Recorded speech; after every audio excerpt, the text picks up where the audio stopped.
আর footage পাইছেন?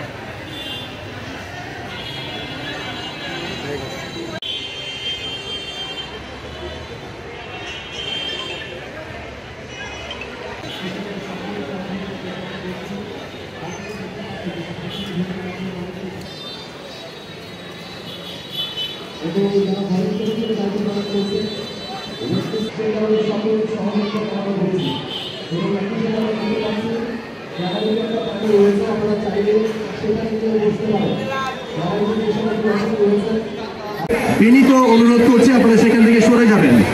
অতিথি মঞ্চে যারা ভিড় করছেন, গ্যালারিতে আমরা দেখতে পাচ্ছি অসংখ্য দর্শক এবং আশেপাশের বিভিন্ন স্কুল কলেজের শিক্ষার্থীরা তারাও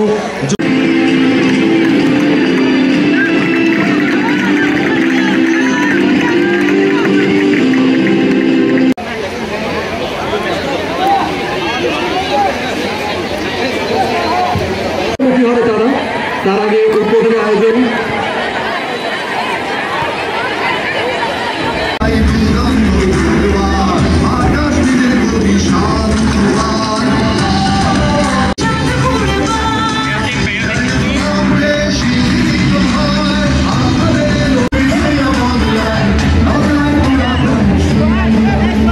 সম্মানিত সুধী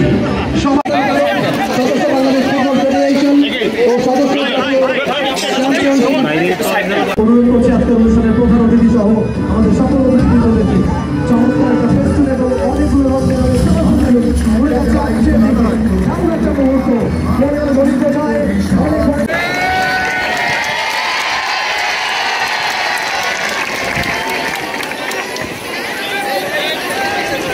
কল দিয়া।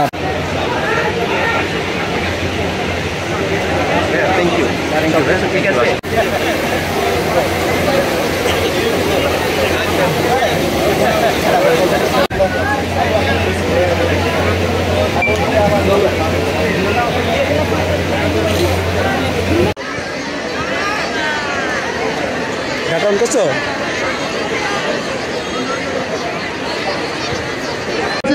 জনাব মোহাম্মদ মাহবুবুল আলম উপস্থিত রয়েছেন, জনাব ওয়াহিদুদ্দিন চৌধুরী হ্যাপি সহ সভাপতি বাংলাদেশ ফুটবল।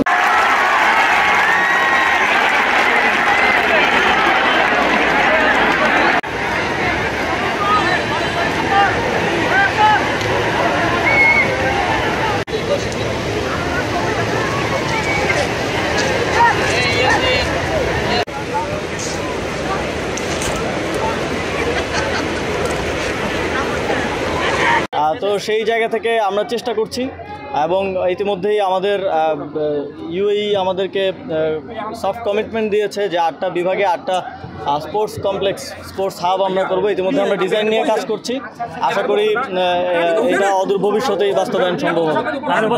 দেখেছি যে ফুটবল ফেডারেশনের ইভেন ইন্টারন্যাশনাল ম্যাচগুলো হচ্ছে বসুন্ধরা কিংস অ্যারেনায় আমাদের অবকাঠামো না থাকার কারণে।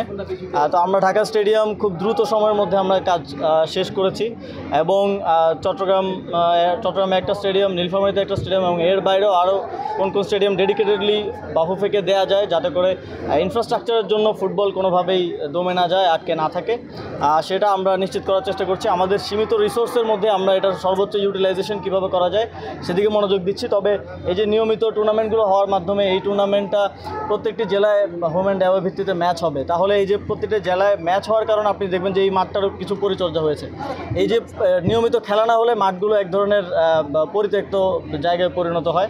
তো নিয়মিত খেলাধুলার মাধ্যমে রুটিন যেই ক্যালেন্ডার আছে যুব ক্রীড়া মন্ত্রণালয়ের, বাফুফের, বিসিবির এবং অন্যান্য ফেডারেশনগুলোর সেই ক্যালেন্ডার ফলো করার মাধ্যমে আমি মনে করি যে আমাদের যেই সীমিত রিসোর্স আছে সেটা সর্বোচ্চ ইউটিলাইজেশন হবে।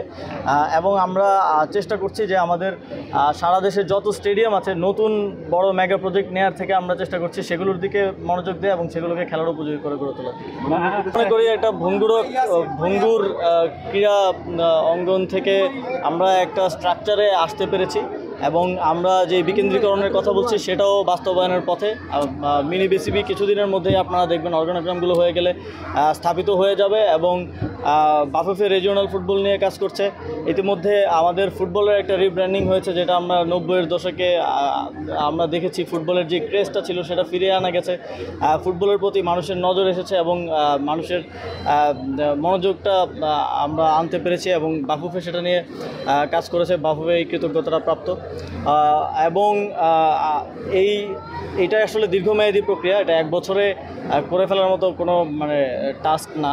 এটা পুরো আমরা চেষ্টা করছি এমন পলিসি নেওয়ার যাতে করে দীর্ঘমেয়াদে ক্রীড়াঙ্গন ভালো করতে পারে। আপনারা জানেন যে আমাদের কোনো স্পোর্টস ইনস্টিটিউট ছিল না, আমরা স্পোর্টস ইনস্টিটিউট করছি যাতে করে অ্যাডভান্স লেভেল ট্রেনিং আমাদের প্লেয়াররা পায়।